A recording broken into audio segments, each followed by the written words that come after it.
אני ואם לא עכשיו, אם לא עכשיו מוסי אם אין אני לי מי לי שאני לעצמי אני ואם לא עכשיו, אם לא עכשיו מוסי אם אין אני לי מי לי שאני לעצמי אני ואם לא עכשיו, אם לא עכשיו מוסי אם אין אני לי מי לי שאני לעצמי אני ואם לא עכשיו, אם לא עכשיו מוסי אם אין אני לי מי לי מי לי מי לי וכשאני לעצמי אני ואם לא עכשיו, אם לא עכשיו מוסי אם אין אני לי לי לי לי לי מי לי כשאני לעצמי אני ואם לא עכשיו, אם לא עכשיו מוסי אוי מוסי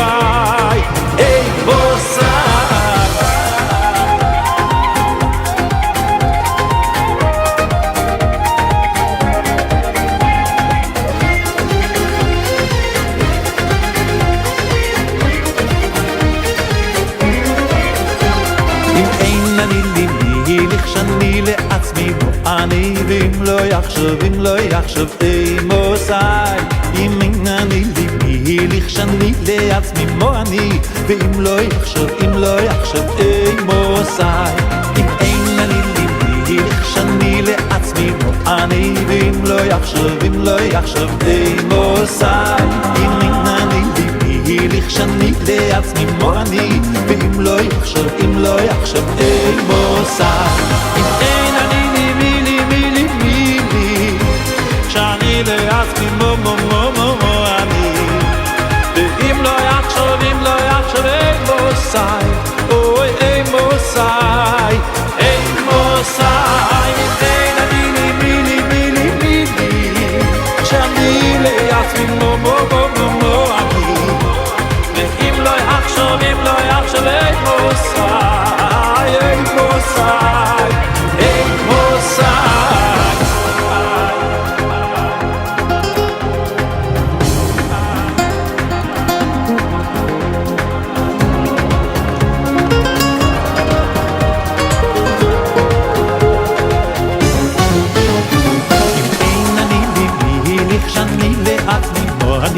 ואם לא יחשוב, אם לא יחשוב מוסי אם נני לי מי לי שאני לעצמי אני ואם לא יחשוב, אם לא יחשוב מוסי אם נני לי מי לי מי לי מי לי מי לי שאני לעצמי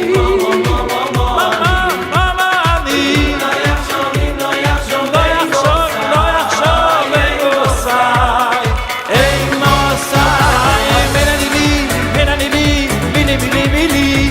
שאני לעצמי אני ואם לא יחשוב, ואם לא יחשוב מוסי מוסי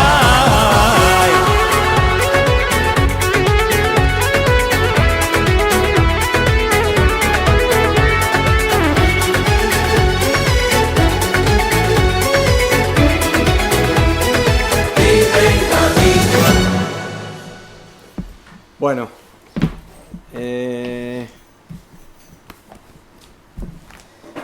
yo quiero aprovechar que voy a tener esta semana y la próxima semana. Entonces, antes de empezar con el shiur de Alajá,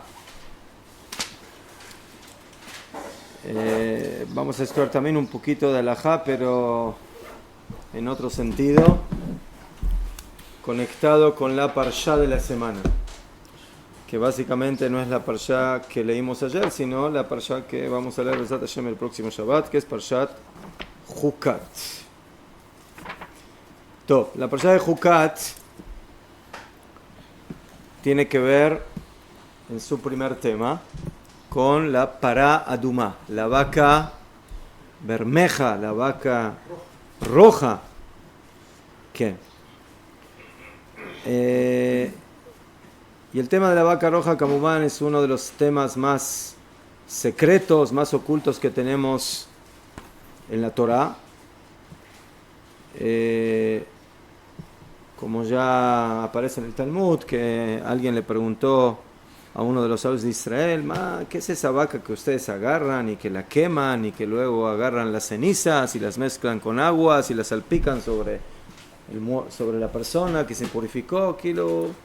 Sí, parece brujería, que los judíos hacen brujerías. ¿Todo? ¿Te enojó? De Métula parece brujería. Pero bueno, Kaniré Kakadosh Baruj Hu nos ordenó hacer brujerías. Afirmo que la Torah prohíbe hacer brujería, ¿no? ¿Sí? ¿Qué pena merece una bruja o un brujo en la Torah? Pena de muerte, ¿no? ¿Todo? Entonces, a pesar de eso, viene la Torah y nos dice, ese es el método para purificar a un tamemet. ¿Qué es un tamemet? Un tamemet es una persona que se impurificó con un muerto. Ya, el tema de la pureza y de la impureza en la Torah es un tema muy amplio.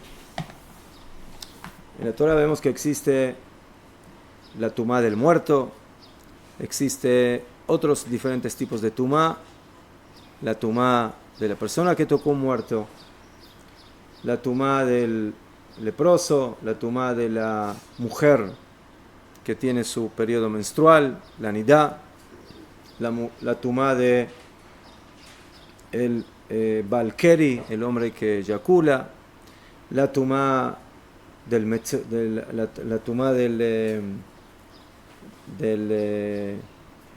los shratzim, la tumá de los ciertos reptiles que provocan tumá. Y vemos que todo eso le provoca tumá ¿a quién? A las personas, a los utensilios, a las vestimentas, a los alimentos. O sea, todo, prácticamente todo, dependiendo de su nivel, puede recibir tumá. Puede recibir un nivel de impureza. Ya. Cuando hablamos del tema de la tumá y de la tará, de la pureza y de la impureza, primeramente tenemos que saber de que tumá y tará no es limpieza y suciedad. Hay algún tipo de conexión entre el tema de la limpieza y la suciedad con la tumá y la tará, pero la tumá y la tará es otra cosa. La tumá es un status que cuando una persona entra en ese estatus de estar tamé, entonces hay que saber de que estar tamé no es una prohibición. En ningún lado de la Torah está escrito que está prohibido estar tamé. Una persona puede estar tamé, pero esa tumá le provoca ciertos impedimentos. Tú estás tamé, estás tamé, puedes seguir cumpliendo Shabbat. No solamente puedes, tienes que seguir cumpliendo Shabbat, tienes que estudiar Torah, tienes que ponerte tefilín, tienes que seguir comiendo kasher, ¿sí? Tienes que seguir siendo una persona honorable, y no puedes mentir, y no puedes robar, etcétera, etcétera. Pero la Torah nos dijo que la persona que está tamé tiene ciertos limitantes en lo que se refiere a aspectos de la Torah que se conectan con el Olam HaKodesh, con el mundo de la santidad. ¿Sí? ¿Cuál es con qué ustedes conectan el mundo de la santidad? ¿Qué cosas de Kedushá ustedes conocen en la Torah? Yafe. Bet HaMikdash, uno de los ejemplos claros de la Torah. Y por eso una persona que está tamé tiene prohibido entrar en el Beit HaMikdash. ¿Sí? Y entrar tamé en el Beit HaMikdash es un castigo bien duro en la Torah, el castigo de Karet. ¿Qué más? En el Beit HaMikdash teníamos Kodashim, teníamos Korbanot, sacrificios. La carne del sacrificio es Kodesh. La harina con la que se hizo un korban, una minjá, es Kodesh. Hay diferentes tipos de korbanot con niveles de Kedushá más elevados, menos elevados. Kodshei Kodashim, Kodashim Kalim. Pero el punto en común en general entre todos ellos es de que algo que es Kodesh se debe comer cuando la persona está tahor y no cuando la persona está tamé.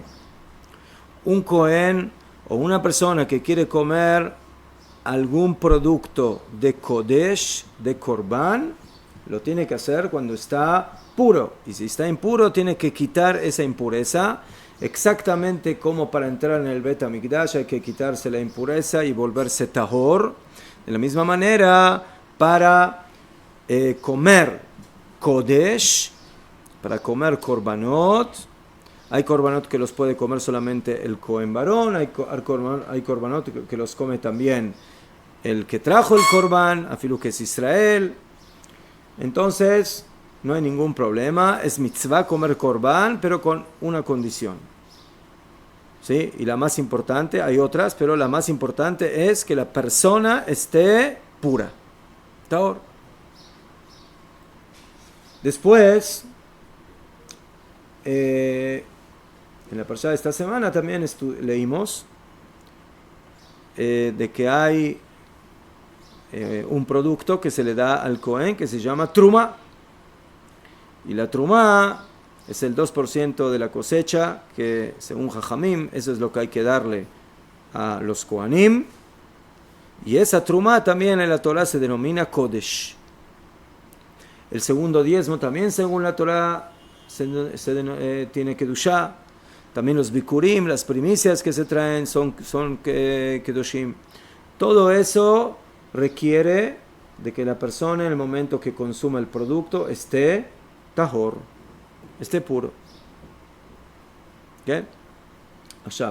Normalmente todos los tipos de tumá se conectan con algún nivel de algo que tiene que ver con la falta de vida, con la muerte. Y por eso el nivel más alto de tumá es el met, el muerto. El muerto es el nivel de tumá más alto que tenemos en la Torah. Después tenemos avi, eso lo llaman Jajamim, avi avot atumá, el papá de los padres de la tumá. O sea, él es el abuelito. ¿Sí? El abuelito. Después tenemos avot atumá. Después de el muerto tenemos niveles de tumá que son los padres de la tumá, entre ellos la persona que tocó al muerto. 8 tipos de reptiles que aparecen en la Torá, que cuando están muertos también provocan tumá. La nidá, la mujer en su época menstrual. El balkeri, el hombre que tuvo una eyaculación seminal. El metzorá, el leproso, que según la Torá se considera tamé. El zav es un hombre que tiene un tipo de flujo, pero que no es semen, que viene de su órgano, y también le provoca tumá, le provoca impureza.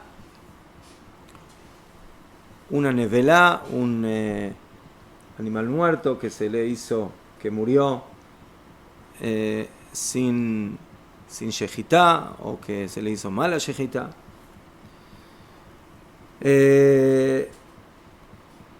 Esos básicamente son los avotatumá que tenemos en la Torah. Después tenemos lo que se llama vladotatumá. Vladotatumá son los descendientes de los avotatumá. Si una persona que tocó un muerto tocó a otra persona, entonces lo transformó en rishon letuma. O si tocó un alimento, ¿sí? Entonces la tumá siempre va bajando. Eso es como el mal. El mal siempre va bajando, la tumá va siempre en descenso. Hay solamente algún que otro caso donde la tumá transmite el mismo nivel de tumá, pero en general siempre la tumá va en descenso. Sí, por ejemplo, dicen Jajamim, en este pasuk se aprende, en esta parsha, en la Torah dice,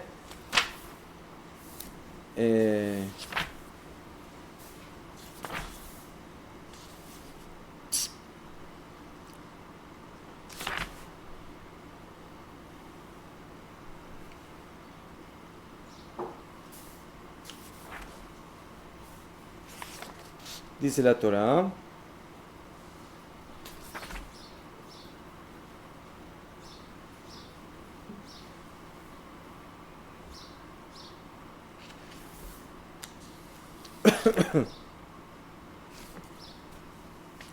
קחו אליך פרה אדומה, שרפותם ולקח את צרז,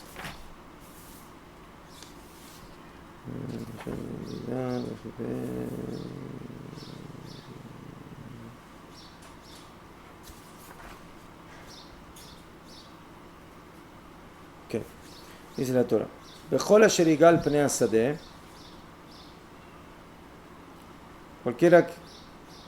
cualquier persona que en el campo abierto toque a un muerto, Bajalal Jerev, o Bemet, o Be'etzem Adam, o Bekaber Itma Shivat Yamim. Toda persona que toque a un muerto, Bajalal Jerev, a un muerto, a un cadáver, y dice la Torah, Jerev.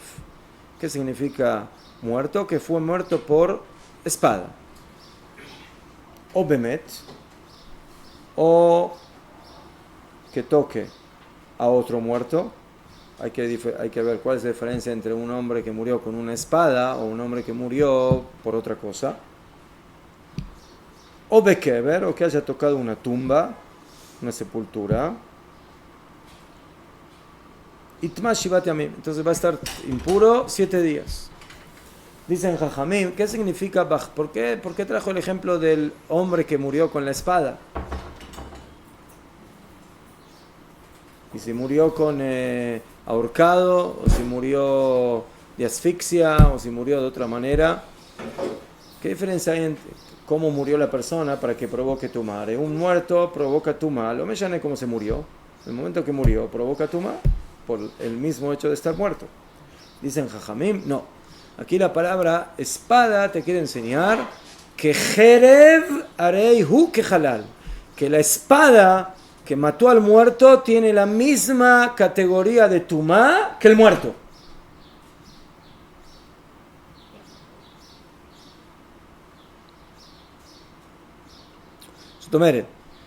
Si un Keli toca a un muerto, entonces recibe tumá, pero ya baja la tumá. Pero si es la espada que mató al muerto, entonces dijo, según este pasuk se entiende de que recibe la categoría del... ¿Qué? Hay quienes dicen que el metal de este pasuk se aprende que el metal recibe el mismo nivel de tumá que el muerto. Había bota tumá. Hay discusión en esa, ¿vale? Entonces tenemos el muerto, tenemos los otros niveles de tumá en la Torah que se llama avota tumá, tenemos vladota tumá, o sea, las ramas de la tumá que empiezan con el nivel de rishon le tumá, el primer nivel de tumá, que como dijimos puede ser la persona que tocó a la persona que tocó al muerto, o las vestimentas, o un alimento que tocó esa persona.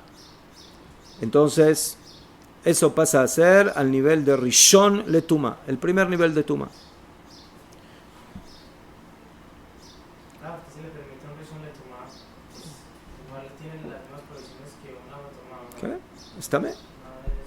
Pero igual cuando luego cuando llega como Shelishi ya puede hacer algunas cosas que pues no podía. Shlishi le Tumá solamente existe en Trumá, ¿sí?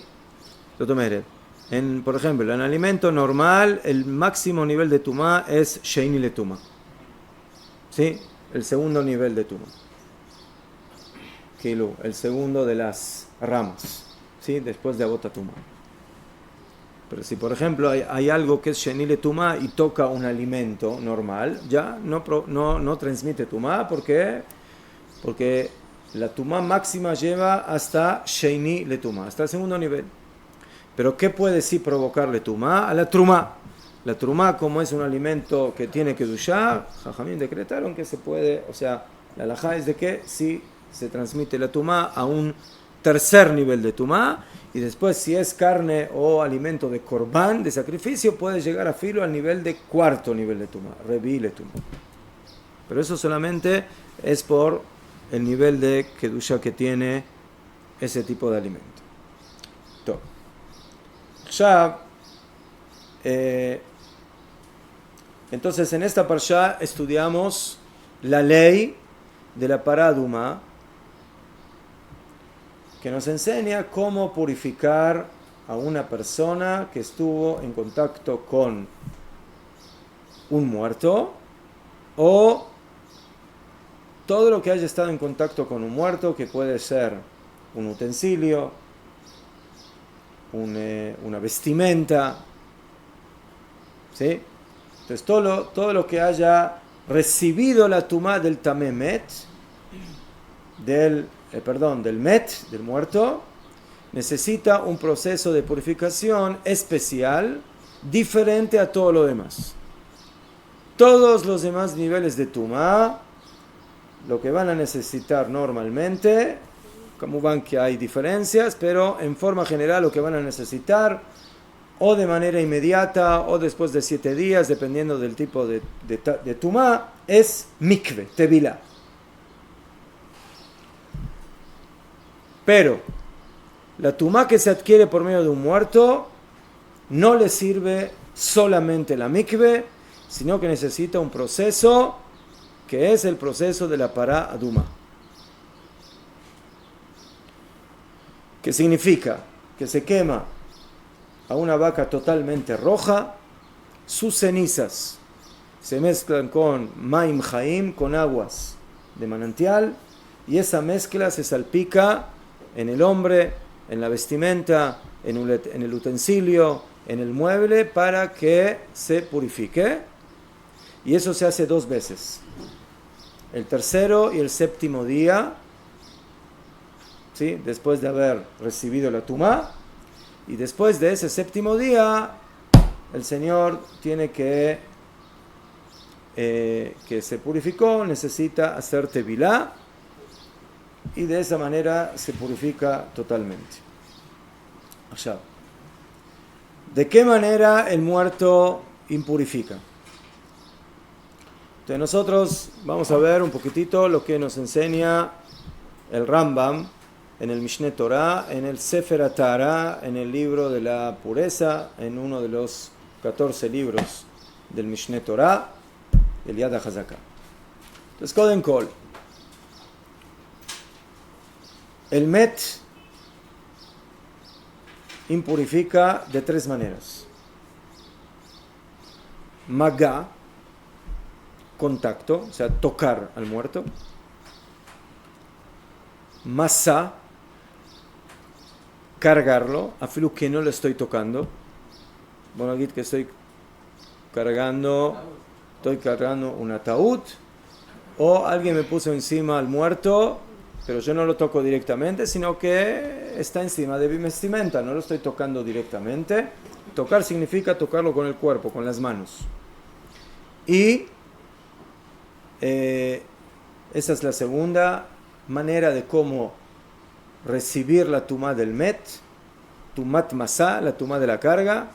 Y la tercera se llama tumat ohel, la tumá de la carpa, la tumá de la tienda, que significa que si una persona está bajo el mismo techo donde se encuentra el muerto, entonces la persona automáticamente recibe tumá, afilu que no lo tocó, afilu que no lo cargó, y afilu que no lo ve, afilu que está, es un lugar techado que tiene, ¿sí?, una amplitud, que es muy largo el lugar, y ni siquiera ve el muerto, pero si él estuvo bajo el mismo techo con él, recibe tumat met. ¿Hay medida de altura rara? No. ¿No?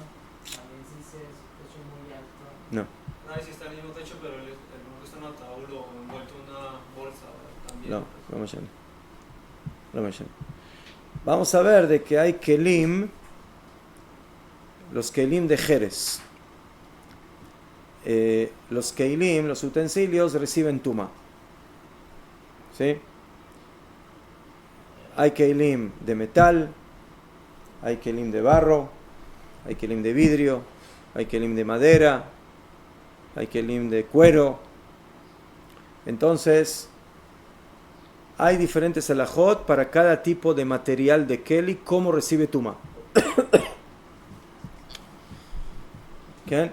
Pero normalmente, si yo tengo, por ejemplo, un keli, entonces el keli recibe tuma por fuera.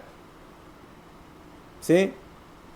Por fuera, por dentro, depende si tiene fondo, si es playo.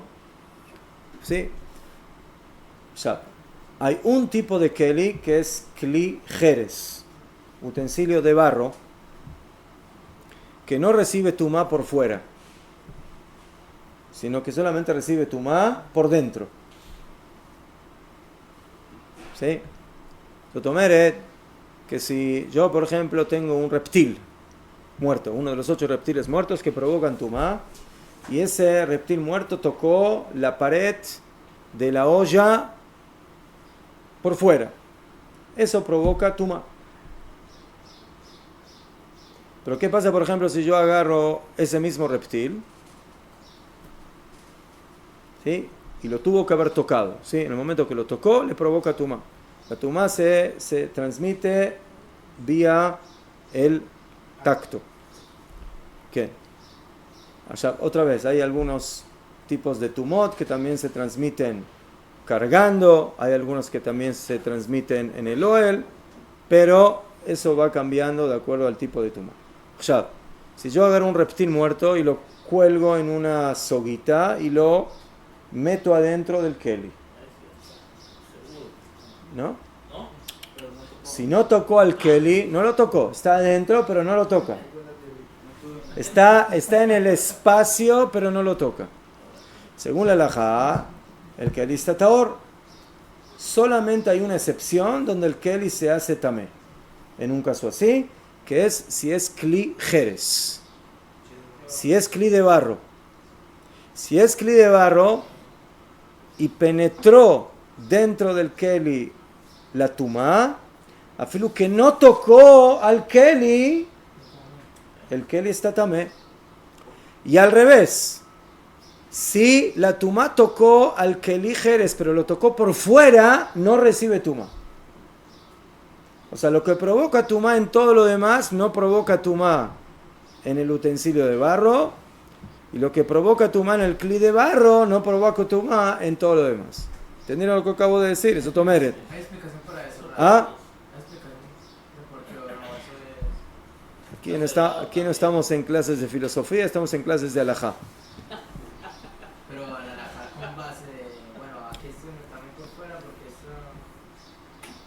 Y tú tienes cómo explicarme qué significa quemar a una vaca roja y agarrar...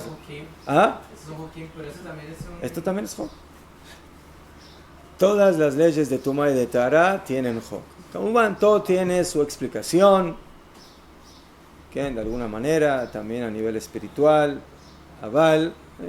Ahora estamos viendo más las reglas generales de la halajá en lo que se refiere a este tema. ¿Okay?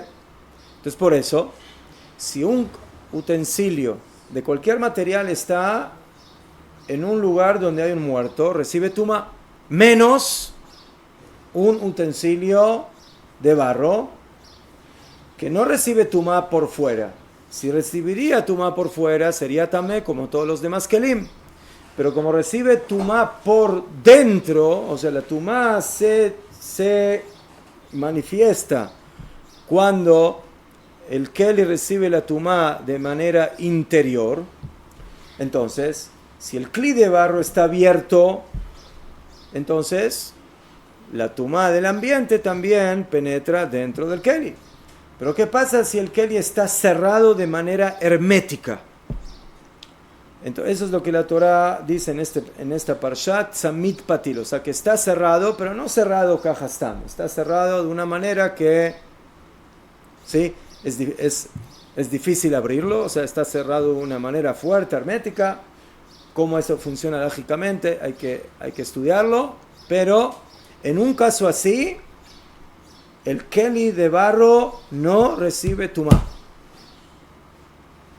¿Por qué?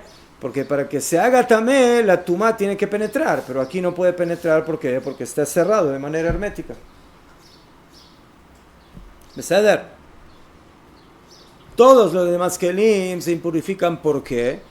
Porque la tumá no tiene que penetrar adentro. En el momento que ellos están en el ambiente donde hay un muerto, en el mismo techo, entonces como la tumá llega a las paredes del keli también por fuera, entonces por eso el keli se hace tamé, no importa si está cerrado o abierto. ¿Sí? Pero en el keli de barro, para que la tumá, ¿sí?, sea relevante, tiene que ser dentro del keli. Y por eso, si no hay manera de que penetre la tumá, como en este ejemplo de que está cerrado de manera hermética, entonces el keli no se vuelve tamé. Entonces, esos son las tres maneras de cómo el muerto provoca tumá: contacto, carga y espacio. ¿Qué? Ya.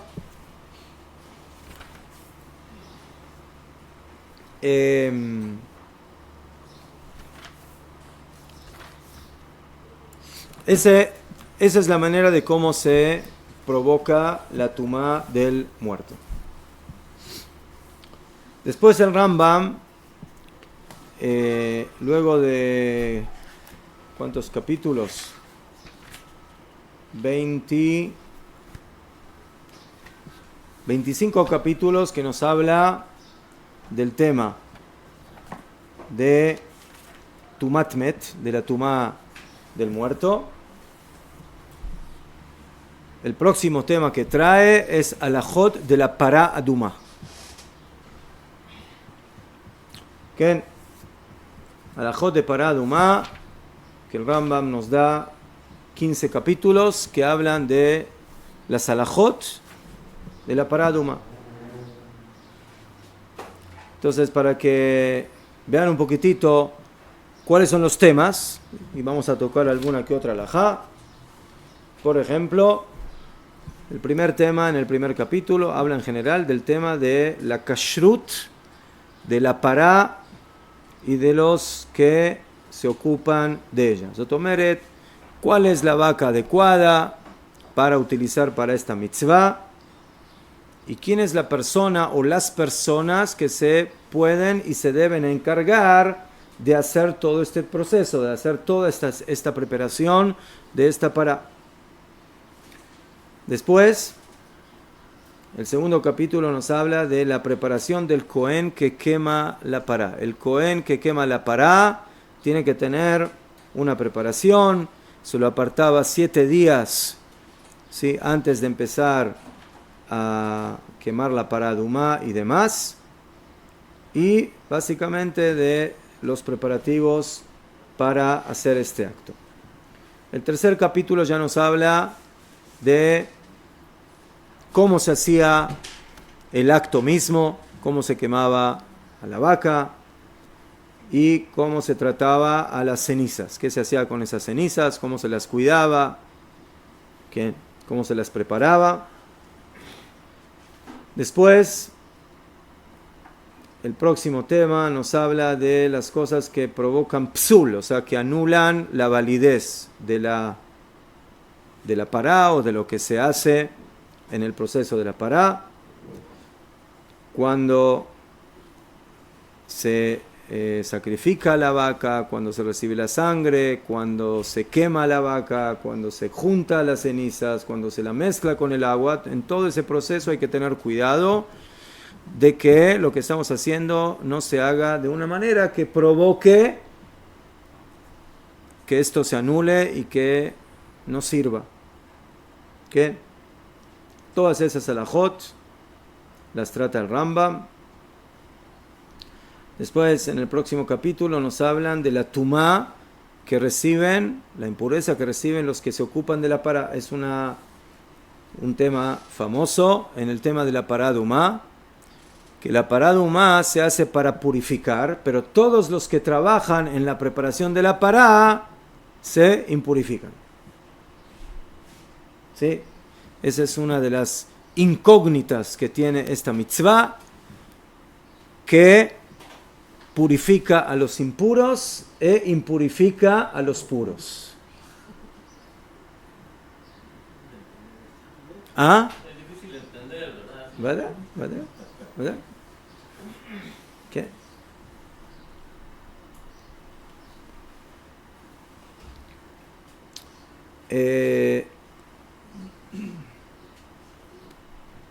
Después ya viene el capítulo que nos habla.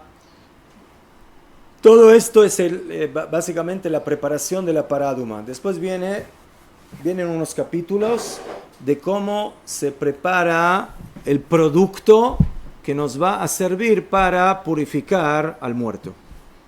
¿Mejor?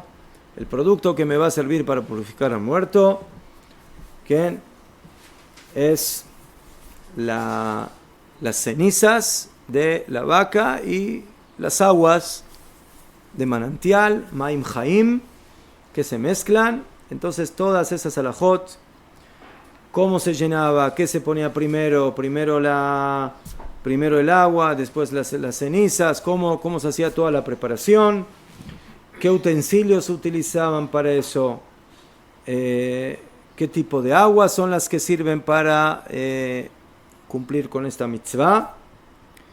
Después hay alajot de otra vez, cuáles son las cosas que provocan psul, que anulan la validez de estas aguas con las cenizas, que en el Cohen o la persona que se encarga de esto no debe hacer otras cosas mientras está haciendo este trabajo.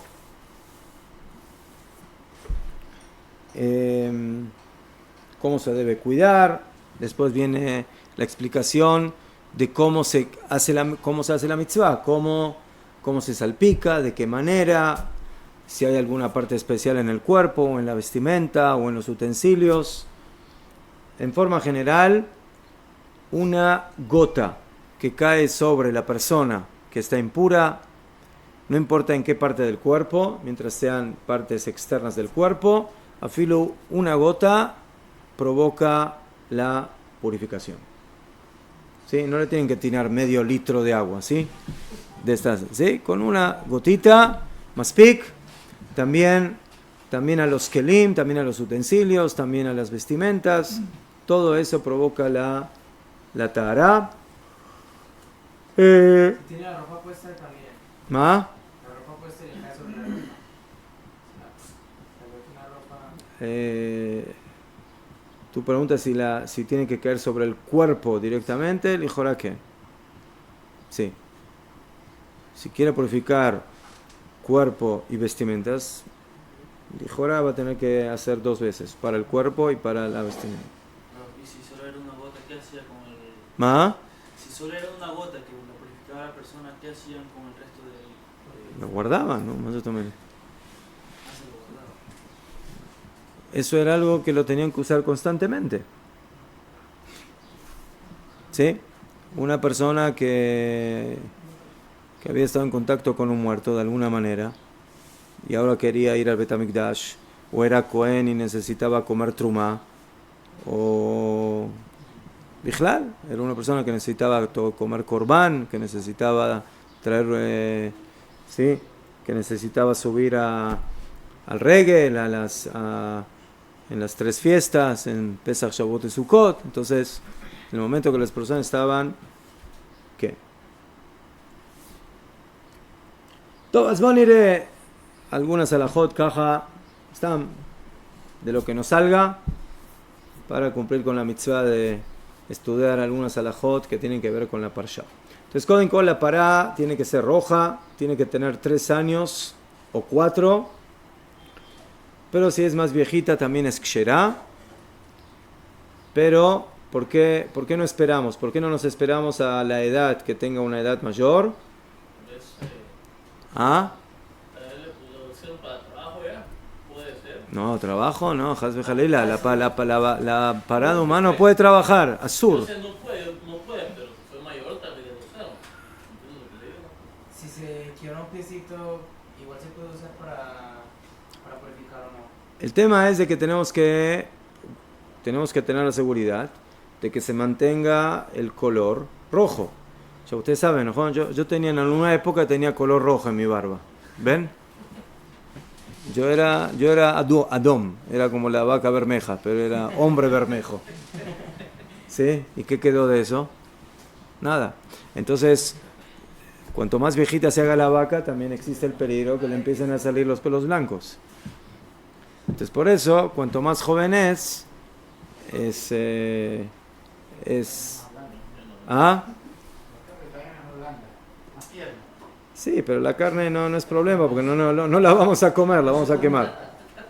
Entonces, en la Honda que es más fácil quemar carne más blanda que carne dura, pero mejor el tema es más que nada para que el color del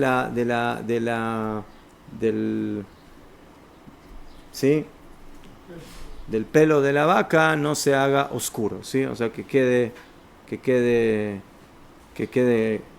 claro, que quede rojo. ¿Qué? Ashav. La Torah dice que tiene que ser una pará adumá temimá, más de temimá, completa, kavaná, completa en rojo.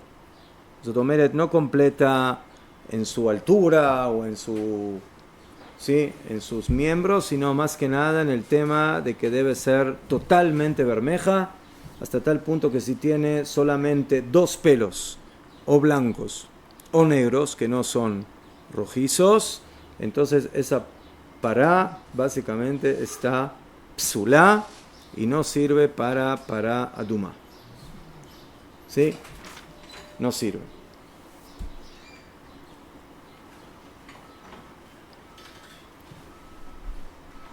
Por supuesto que también tiene que ser, no debe tener mumim, no debe tener defectos. ¿Qué? Después dice la Torah, para Adumat Mimá asher lo ala alea ol, que nunca pusieron encima de ella un yugo. Zotomeret, esta pará tiene que ser una vaca aristocrática. O sea, que nunca trabajó. Ella solamente se ocupó de comer pasto y nada más. Eso es lo que hizo toda su existencia durante esos años de vida. Y por eso dice la Torá, asher lo ala alea ol, que no pudo haberse colocado encima de ella algún tipo de yugo que tuvo que cargar o algún trabajo que hizo. ¿Qué? Ya aquí el Rambam trae una halajá interesante y dice que a veces se le pone a la vaca encima algo, como por ejemplo si es friolenta, es una vaca friolenta y necesita ponérsela encima algo para cuidar su calor. Entonces la pregunta es si eso provoca psul en la vaca o no. Y la respuesta es que no. Todo lo que hacemos para servir a la vaca, para que la vaca se sienta bien, se sienta cómoda, entonces, más que nada que es una necesidad, es para letzorka, para su necesidad, es kshera. Pero si es para cualquier otro tipo de necesidad, que yo lo necesito, que alguien lo puso para que cargue o alguna cosa así, entonces eso provoca que esa vaca sea tmea. No tmea, perdón, sea psula. ¿Sí? Que no sirva. Bien.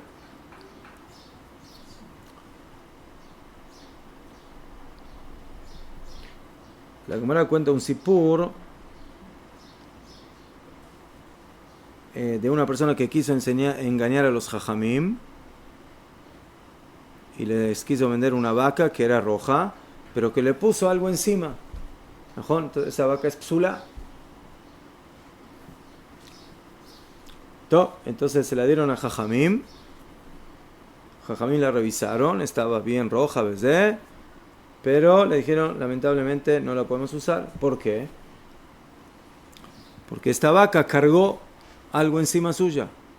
No, mapitón, ¿cómo puede ser? Zelonajón, que lo mintió.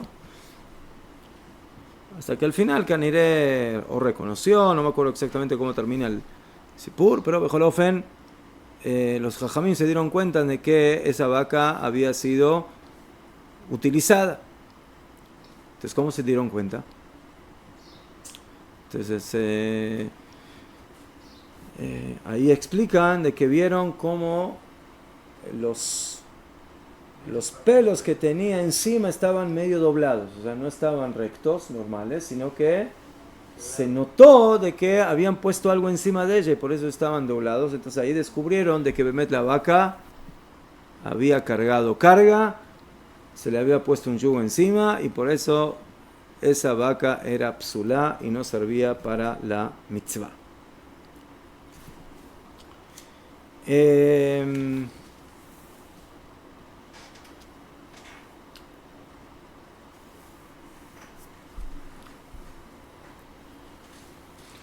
Cualquier Cohen puede trabajar en el tema de la preparación de la pará adumá y no solamente un Cohen Gadol. No solamente eso, sino que Dafka el Cohen Gadol aquí, sí, en la parashá aparece que a quien se le dio la función de la pará adumá, dice la Torá, el Elazar a Cohen, ¿no? Daber bnei se bikhu eleja pará adumá. Una tatemota y se la darán a Elazar a Cohen. Elazar a Cohen, ¿quién era? El hijo de Aarón. ¿Por qué a Elazar y no a Aarón a Cohen?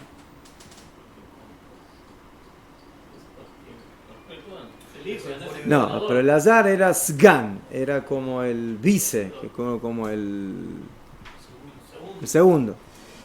Entonces Rashi explica de que no se la dieron a Aarón a Cohen, porque la pará adumá viene de alguna manera a expiar el Geta Egel, el pecado del becerro de oro. Jajamim dicen, ¿sí? Cuando un bebé ensucia, ¿no? ¿Quién tiene que limpiar lo que ensució el hijo? La mamá. Entonces aquí también, la pará adumá vino a limpiar lo que ensució el Egel, lo que ensució el becerro, el pecado del Geta Egel, viene a limpiarlo la pará adumá. Pero lamentablemente uno de los protagonistas de ese pecado, ¿quién fue? Aarón a Cohen. Él dijo que junten el oro y él le dio la forma. Bekitsur, a pesar de que Kamumán no lo hizo con la intención de que hagan idolatría, de alguna manera Aarón a Cohen fue cómplice de lo que sucedió ahí y por eso dice la Torá, no se le puede dar a Aarón que haga esta mitzvah cuando él mismo fue parte y protagonista del mismo. Y por eso, ¿a quién se lo damos? Se lo damos a su hijo Elazar a Cohen.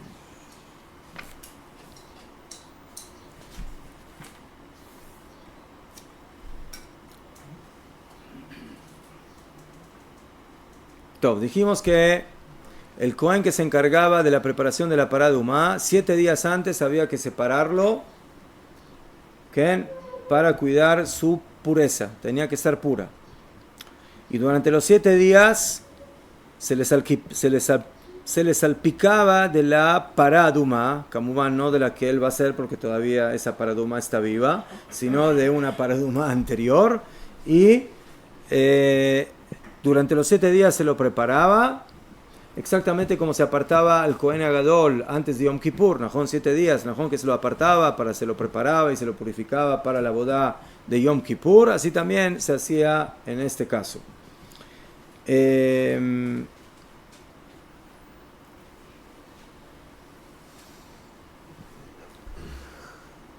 Top.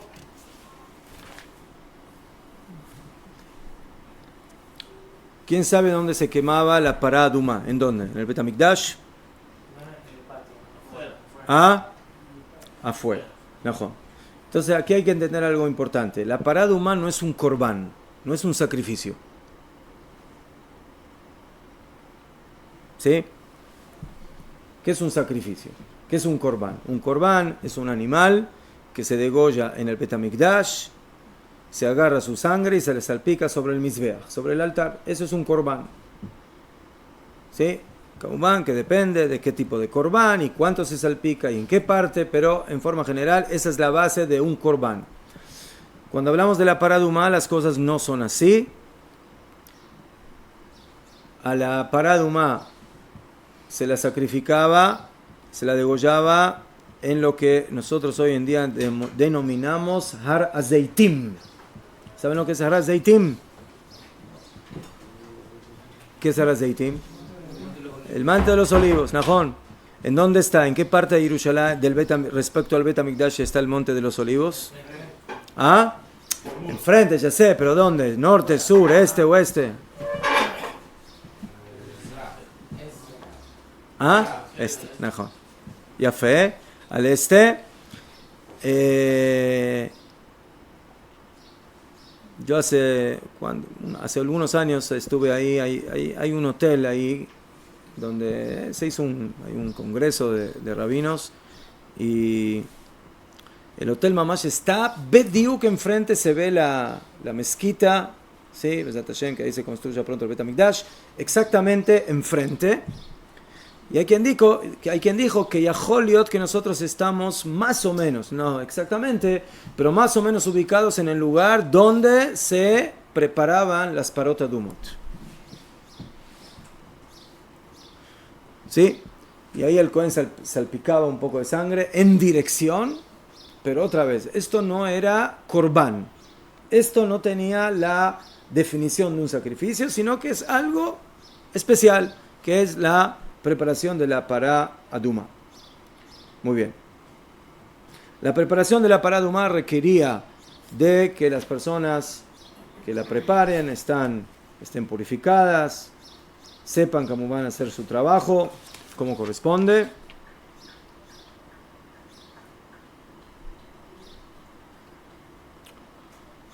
¿Okay? Y esto se hacía, como dijimos, michutz le Harabait, fuera del Harabait, del monte del templo, como dice el pasuk, veotzi ota el michutz la machane. ¿Okay? Aquí en el pasuk Gimel dice, se la darán a Elazar a Cohen y la sacará fuera del mahané, fuera del campamento. Allá, ¿cuántos campamentos tenía el campamento de Israel en el desierto? ¿De cuántos campamentos estaba compuesto? ¿Ah? Ya fe, 3. ¿Cuáles son los 3?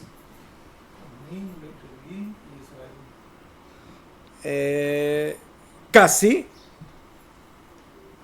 El primero era Mahané Shechina, el Mishkan. Ese era el primer campamento. El segundo campamento era lo que rodeaba al Mishkan, que era la tribu de Leví. La tribu de Leví. Sí, Leví tuvo 3 hijos, Gershon, Kehat y Merari. Esas 3 familias estaban ubicadas en 3 puntos cardinales y después Moshe, Aharón y sus hijos estaban en el 4º punto cardinal.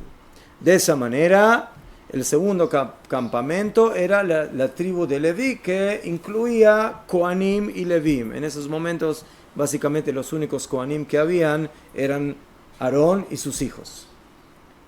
Y después, el tercer campamento, ¿quién lo ocupaba?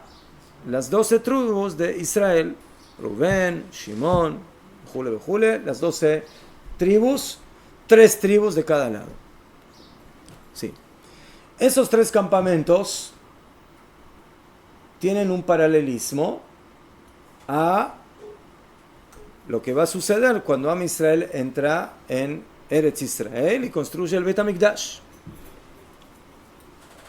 Así como en el desierto había 3 campamentos que componían el campamento general de Israel, así también cuando estamos aquí en Eretz Israel tenemos 3 campamentos. ¿Cuáles son esos 3 campamentos en Eretz Israel? Entonces, los 3 campamentos son los siguientes. El campamento que ocupa el Mishkan, que sería cuando estamos en Eretz Israel?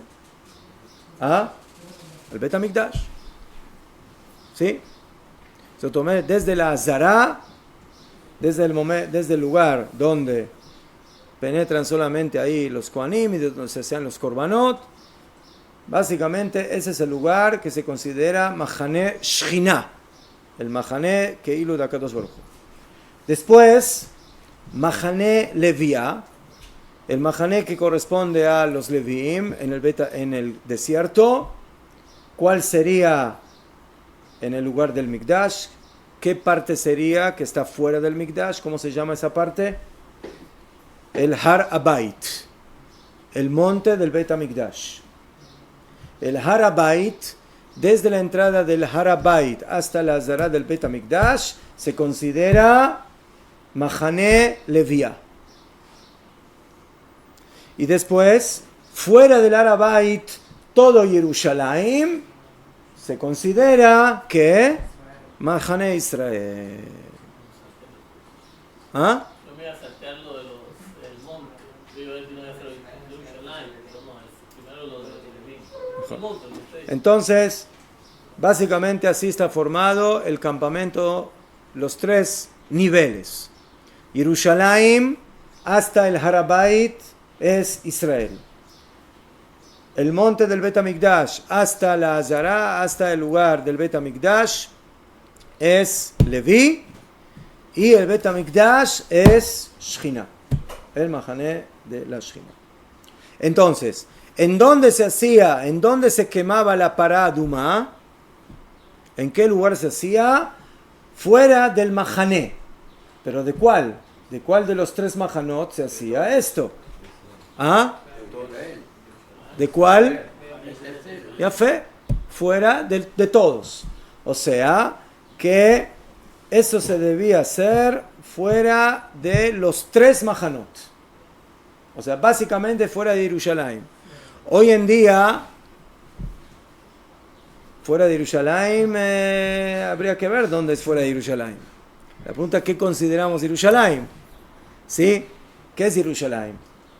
La ciudad vieja de Jerusalén, amurallada, o más adentro, ¿hasta dónde llega Jerusalén? ¿Hasta Malea Dumim? ¿Hasta donde vive el señor Mendel? ¿Hasta dónde?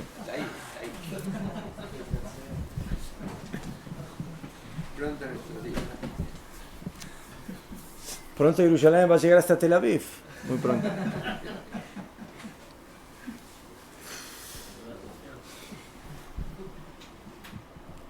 ¿Qué?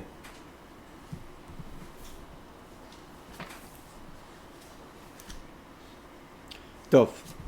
Para terminar, dice el Rambam en el 3er capítulo de Ilhot Pará Adumá.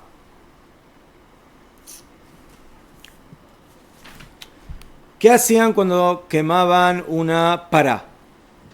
Kamubán, parot adumot no se encuentran en cualquier lado. Entonces por eso el producto de esa pará adumá hay que cuidarlo como oro. Esas cenizas valen mucho. Meile aguas de manantiales tenemos en diferentes lugares, pero esas cenizas hay que cuidarlas. Y por eso Bemet las cuidaban. El Rambam dice que las dividían en 3 partes. Que una la colocaban en un lugar del Bet HaMikdash que se llama Heil, ¿sí? Que era la muralla que rodeaba la Azara por dentro de la muralla del Har Habayit. O sea, no era la muralla del monte, era una muralla interna. Y ahí tenían que ir a un lugar donde una caja fuerte donde guardaban las cenizas. Una la guardaban en Har HaZeitim, en el monte de los olivos, que es denominado Har HaMishcha. ¿Sí? Har HaZeitim, el monte de los olivos, se llama también Har HaMishcha. ¿Quién sabe? ¿Qué tiene que ver? ¿Qué es Mishcha? ¿De qué palabra viene? Shemen HaMishcha. ¿Qué es Mishcha? Ungir. ¿Sí? Entonces, este monte se llama el monte del ungido. Lama, ¿Por qué? Porque es básicamente denominado har azeitim y la aceituna es con lo que se prepara el aceite, con lo que se ungía Kamuván a los Kohanim y a los reyes y a Fe. Y uno lo colocaban y lo dividían entre los mishmarot. ¿Qué son los mishmarot? Los Kohanim y los Levim en el Bet HaMikdash estaban divididos en 24 turnos de trabajo anuales.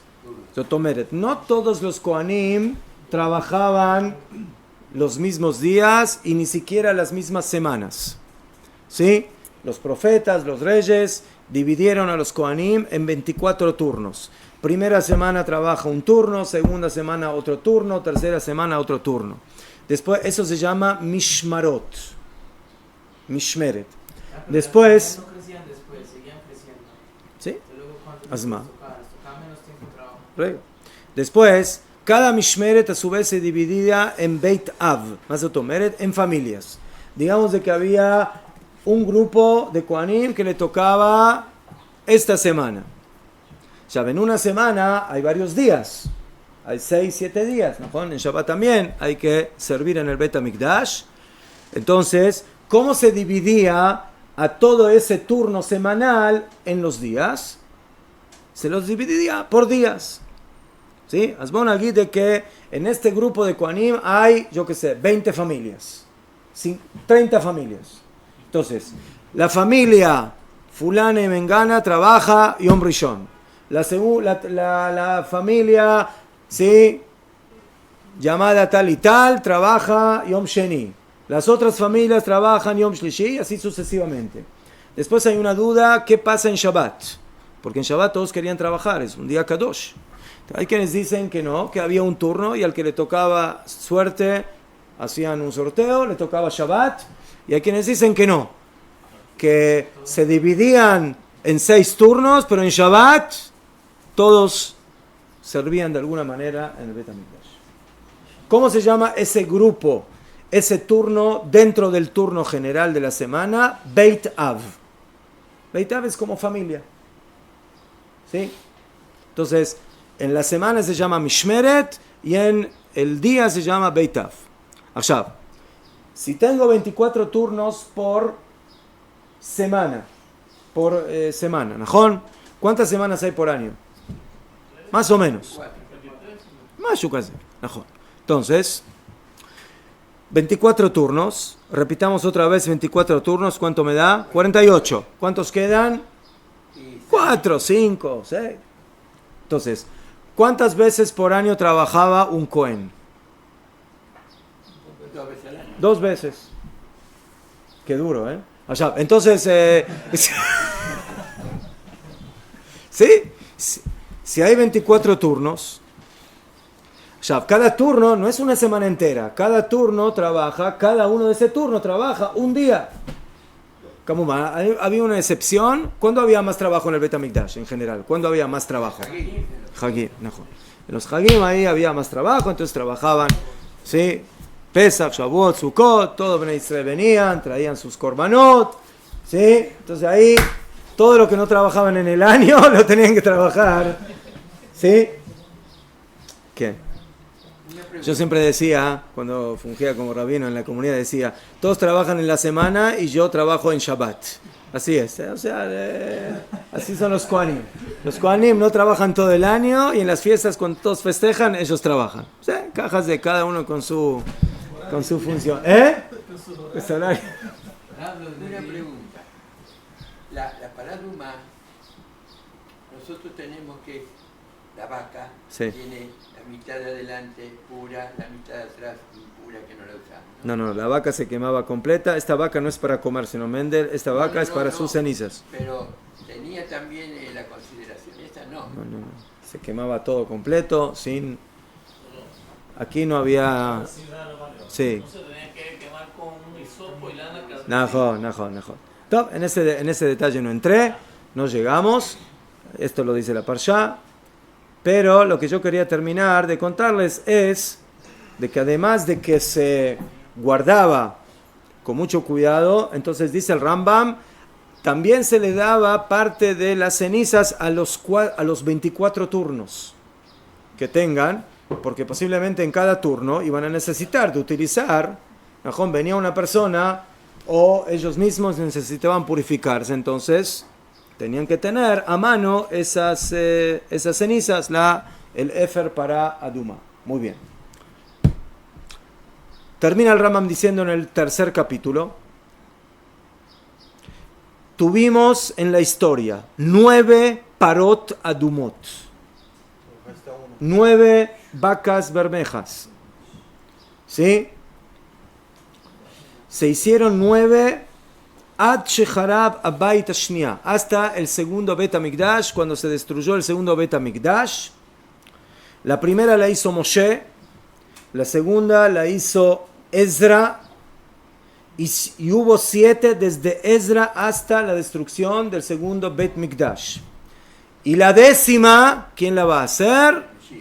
Amelech HaMashiach Meherá Igale. Amén. Top. ¿La va a cerrar? ¿La va a traer? ¿Ah? ¿La va a traer o la vamos a quemar? Más o menos la va a traer. Él la va a hacer. O sea, cuando él venga. No tiene que ser un Cohen. ¿Ah? Tiene que ser un Cohen que la quema. No, Kavaná, no que la va a hacer él directamente, sino que se va a hacer cuando venga el Mashiach. Esa es la Kavaná.